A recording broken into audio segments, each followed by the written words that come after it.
Welcome back to Behavior Change Basics, an introduction to social marketing. We're deep into the 12-step planning process, and right now, we're in stage 3, designing the program. That means we're tackling the famous 4 Ps of marketing. Today's focus is price. Now, before you start thinking, oh great, we're slapping a price tag on behavior change, hang on. In social marketing, price isn't just about money, it's about the cost, monetary or not, that your audience associates with adopting the behavior you're promoting. And that's the key. It's their perspective that matters here, not ours. It's important to consider the 2 faces of price, monetary and non-monetary costs. The monetary costs, the dollars and cents dilemma.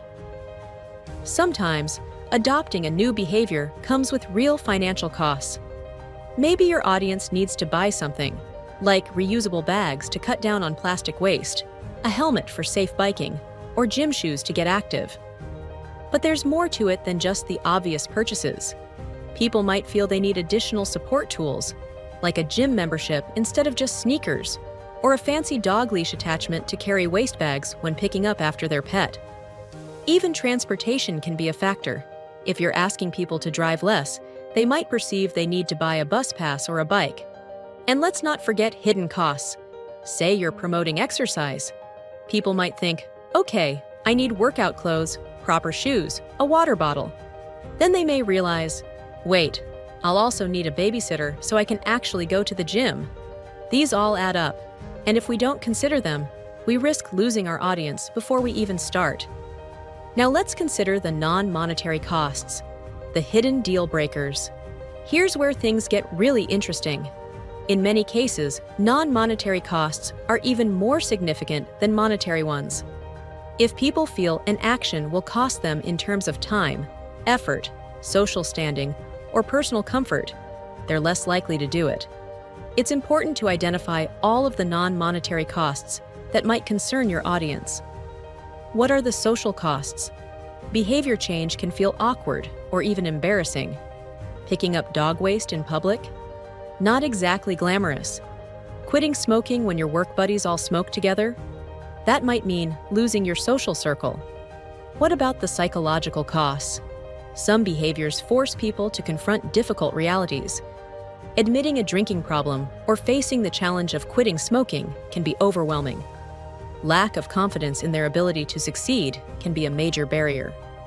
And don't forget physical costs. Some behaviors literally hurt. Physical therapy is a great example. It's necessary, but it can be painful in the moment. Exercise might be uncomfortable, and someone with limited mobility might find even small physical changes daunting. Now let's shift gears to talk about pricing from your organization's perspective. Social marketing programs can have various costs for your organization, and some can be difficult to recognize.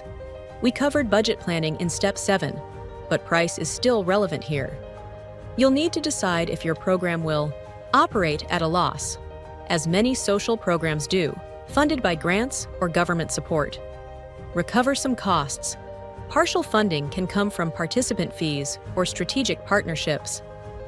Fully break even. Programs aim to cover all expenses without generating extra revenue. Generate minimal revenue. Rarely, programs earn surplus funds to reinvest in future initiatives. Let's discuss pricing strategies now. To help you find the sweet spot, commercial marketers have pricing strategies, so should you. The 3 big ones. 1. Cost-based pricing looks at what it actually costs to run your program, as well as perceived financial and non-financial costs for participants. 2. Competitor-based pricing analyzes the competition, not other organizations, but competing behaviors. If drinking and driving is free, aside from, legal and safety risks, then a safe alternative has to be attractive. 3. Value-based pricing focuses on what your audience values most. It's not just about making your option cheaper, it's about making it worth it. Beyond money, consider non-monetary costs to your organization. Will some stakeholders or funders see your initiative as controversial? Could it drain resources from other valuable programs? These factors all contribute to your price equation. Reputational costs can arise when a program is perceived as conflicting with the interests or values of key stakeholders.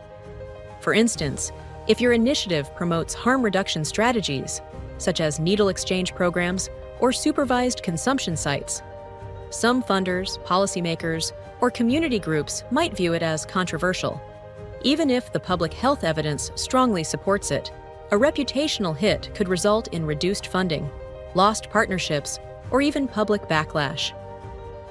Another consideration is alignment with your organization's mission. If your initiative seems like a departure from your established work, stakeholders might question your strategic direction.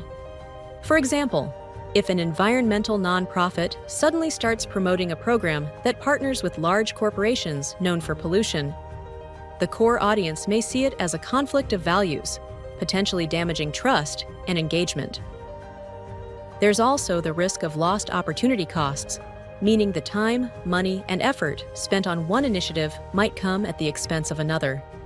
Every organization has limited resources, and every program you implement means something else might have to wait. Could your time and funding be better spent on a different initiative with a greater impact? Would investing in one program weaken your ability to sustain others? These are critical questions to weigh. Turning back to our road crew case study, remember Road Crew, the program that tackled drunk driving in rural Wisconsin? Before it existed, people had few choices. Call an expensive, hard-to-find taxi, find a designated driver, good luck, or use the classic "who's the least drunk" method. Not exactly a winning strategy, Road Crew offered a compelling alternative, a $20 limousine service that picked people up at home, drove them between bars, and got them back home safely. Sure, it cost money, but compared to a DUI, injury, or worse, it was a bargain. And they made it fun, social, stylish, and a great way to keep up appearances. The price felt worth it to the audience, which is why it worked. The bottom line, perceived value is everything. At the end of the day, people will weigh the costs and benefits before changing their behavior. Your job? Tip the scales in favor of action. That means understanding every kind of cost, monetary and non-monetary, and finding ways to make your behavior change program feel more valuable than the alternatives. That's it for Step 8B, pricing. In the next video, we'll keep building your social marketing toolkit. Until then, keep thinking like a social marketer, because changing behavior is all about making the right choice feel like the easy choice. See you next time.